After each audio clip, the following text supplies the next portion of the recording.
Did you feel out of place at Berkeley? Yes, but I wasn't really aware of. I wasn't politically aware when I got there. So when you're not aware, you just don't know that you're immersed in this until all of a sudden you're walking home and there's a protest and they're yelling at you, and you don't know why they're yelling at you. It's like a Take Back the Night March, and I'm just going with my books, and I'm like, I didn't do anything, and that was kind of the eye-opening thing, that like you realized you were a bad person, and you had no idea why you were a bad person. And then I thought that this is how everybody was. Like, this is just the way the world was, until a friend of mine, Patrick Fleischer, when I was a junior, was reading the American Spectator, this oversized floppy magazine, and there was like, I asked him what it was, and it was a conservative magazine. I didn't even know what that meant. And that was when you look at something and you go, holy crap, there's another world out there I didn't know existed. That, in a way, always stuck with me with I write stuff, because I always think about the guy that I was.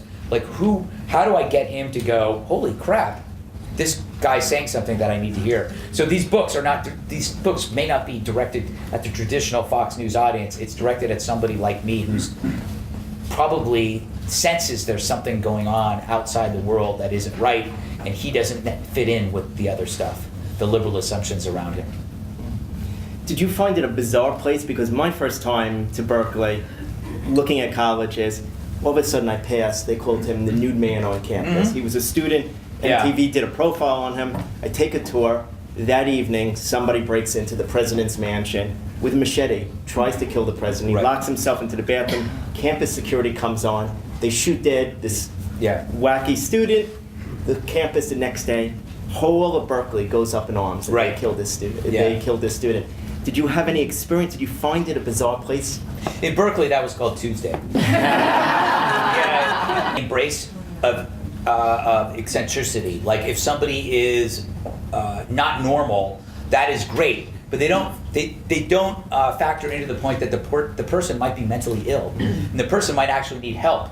So if there's a student that is wandering around campus naked, you might want to get that person help. But instead, they elevate that person, and they make that person a romantic figure. And this happened a lot at Berkeley. There was the polka dot man when I was there, which was a guy that wore nothing but polka dots. And he slept in the quad, and like all the young students thought, like, oh yeah, I talked to the polka dot man, everything's cool. Of course he dies. You know, none of these people ever live. None of these students that are romanticizing these people is around when this guy dies alone. There was the cat man, who was a guy that just walked around Berkeley and meowed like a cat. And everybody thought that was great. But it's like, no, there's something wrong with these people. There was a guy that used to masturbate in my parking spot almost every day until I poured a bucket of soapy water on his head to get him to leave. That, I'm sure I couldn't do now, because that would have been an affront to all masturbating crazy people. But that was like, you had to allow sorry, Kimberly. Really? Kimberly, do you know him too? From your San Francisco days? Yeah, exactly. I think he became mayor. Okay. Shows He it. became mayor. It's a love story.